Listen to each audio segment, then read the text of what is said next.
Assalamualaikum warahmatullahi wabarakatuh. Alhamdulillahirabbil alamin wa bihi nasta'inu ala umurid dunya waddin. Wassalatu wassalamu ala asyrafil anbiya'i wal mursalin sayyidina wa maulana Muhammadin wa ala alihi wa sahbihi ajmain. Amma ba'du. Yang saya hormati Bapak Ibu jamaah sholat Isya dan sholat taraweh Masjid Raya Telaga Kauripan yang insya Allah selalu diiringi keberkahan oleh Allah Subhanahu wa Ta'ala dan selalu ditambahi rahmat serta kasih sayang Allah sepanjang harinya. Saya selaku Al-Fakir insya Allah ingin menyampaikan sedikit pesan, sedikit materi tentang intisari kehidupan kita. Mumpung ini di bulan suci Ramadan dan menyambut 10 hari terakhir, yang mana di 10 hari terakhir itu insya Allah kita akan kedatangan malam Lailatul Qadar. Dan salah satu materi ini adalah salah satu ibadah yang kadang-kadang dilupakan, yang kadang-kadang kita itu lupa bahwasanya ini itu ada suatu ibadah yang sangat-sangat dahsyat esensinya. Itu di luar sholat, di luar puasa. Ibadah ini adalah ibadah tafakur. Tafakur itu adalah salah satu cara berpikir dengan perenungan penciptaan Allah, dengan perenungan penciptaan makhluk. Siapa yang penciptanya Allah, tapi menciptakan makhluk. Dan yang saya akan coba sampaikan di kesempatan kali ini adalah bagaimana kita cara mengetahui, cara mengenal diri kita sendiri. Al-Fakir mengutip dari salah satu karangan kitab Imam Al-Ghazali, Imam Abu Hamid Muhammad bin Muhammad Al-Ghazali dalam kitab Kimia Sa'adah, artinya kimia kebahagiaan. Di dalam kitab Kimia Sa'adah, Imam Al-Ghazali mengatakan bahwa mengenal diri adalah kunci untuk mengenal Allah. Logikanya sederhana seperti ini. Diri sendiri adalah hal yang paling dekat dengan diri kita sendiri. Jadi cara untuk mengenali diri kita sendiri adalah mengenali diri sendiri. Bagaimana kita mau mengenali selain diri kita sendiri kalau kita tidak mengenal diri kita sendiri? Apalagi kita mau mengenal Tuhan. Sedangkan Tuhan itu lebih dekat dari urat nadi kita. Tuhan itu selalu bersama kita. Tuhan Allah Al-Dhahir, Allah yang maha menampakkan.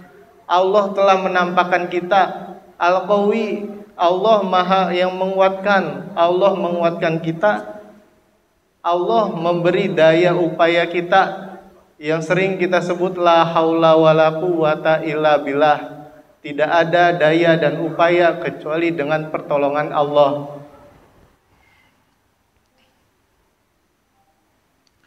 Di dalam kitab tersebut, Imam Al-Ghazali mengutip hadis Rasulullah.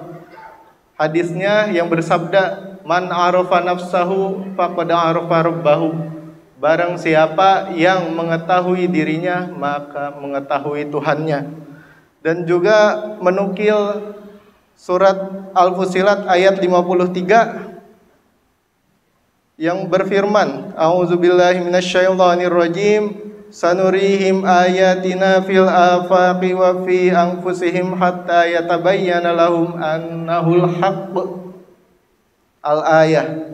Artinya, kami akan memperlihatkan kepada mereka ayat-ayat kami di dunia ini dan di dalam diri mereka sendiri hingga jelas bagi mereka bahwa Al-Quran itu adalah benar. Tentu saja yang dimaksudkan Imam Al-Ghazali di sini lebih dari sekedar pengenalan diri secara lahiriah.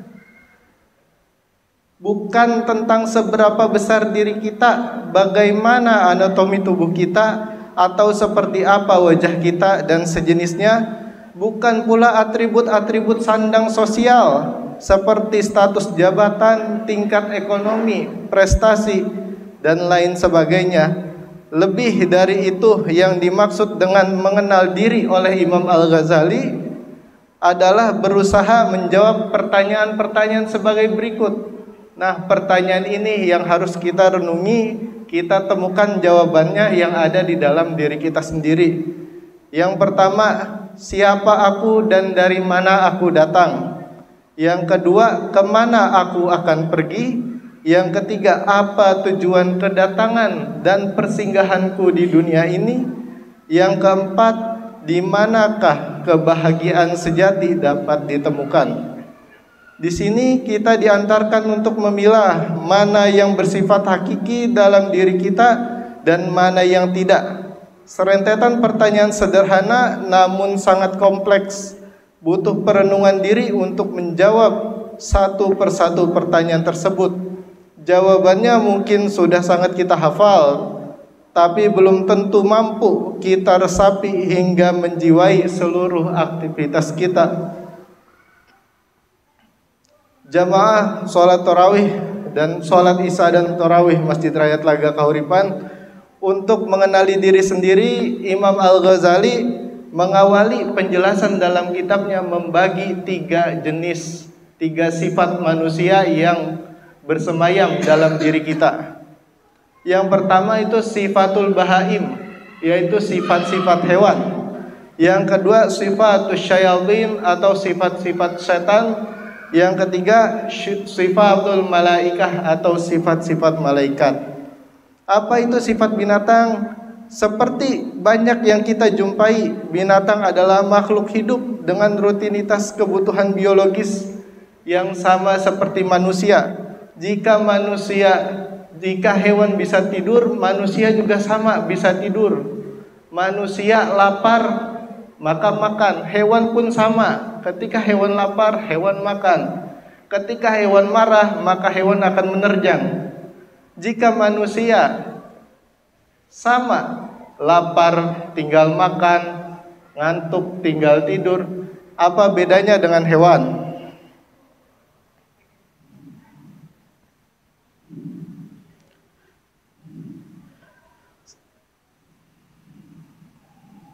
Yang kedua, sifat-sifat setan. Setan adalah representasi suatu keburukan. Ia menggambarkan selalu mengobarkan kejahatan, tipu daya dan dusta. Demikian pula orang-orang yang memiliki sifat setan. Jika manusia mulai dari bangun tidur hingga ingin tidur, ingin melakukan suatu kejahatan kepada sesama manusia, berarti sifat setan yang ada di dalam dirinya mendominasi seluruh aktivitasnya. Dan yang ketiga, sifat-sifat malaikat, berarti sifat-sifat yang senantiasa merenungi keindahan Allah, memujinya dan mentaatinya secara total. Sifat-sifat malaikat ini biasa ada di ulul albab, di mana ketika beliau sedang berdiri mengingat Allah, ketika sedang duduk selalu mengingat Allah, selalu merenungi akan keindahan-keindahan Allah, dan tidak lupa di dalam setiap aktivitasnya pun selalu berzikir dengan mengingat Allah.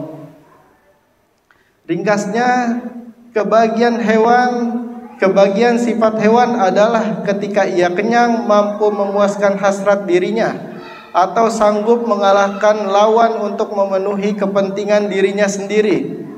Sedangkan kebahagiaan sifat setan adalah tatkala berhasil mengelabuhi yang lain dan menciptakan keburukan, sementara kebahagiaan sifat malaikat ialah saat diri kian mendekat kepada Allah dan semua aktivitasnya merupakan cerminan dari kedekatan kepada Allah.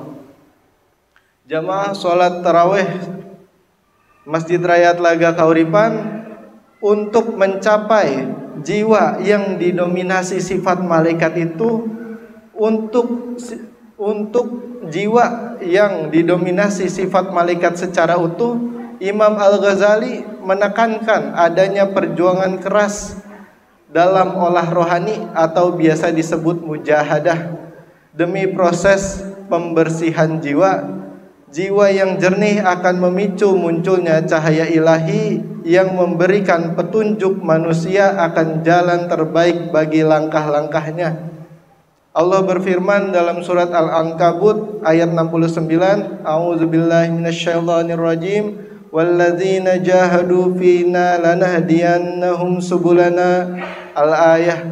Dan orang-orang yang bersungguh-sungguh mujahadah untuk mencari keridhaan kami, benar-benar akan kami tunjukkan kepada mereka jalan-jalan kami. Semoga kita termasuk orang-orang yang lebih banyak belajar mengenali diri sendiri ketimbang menilai orang lain untuk menggapai kebahagiaan yang hakiki. Sekian dari saya. Terima kasih.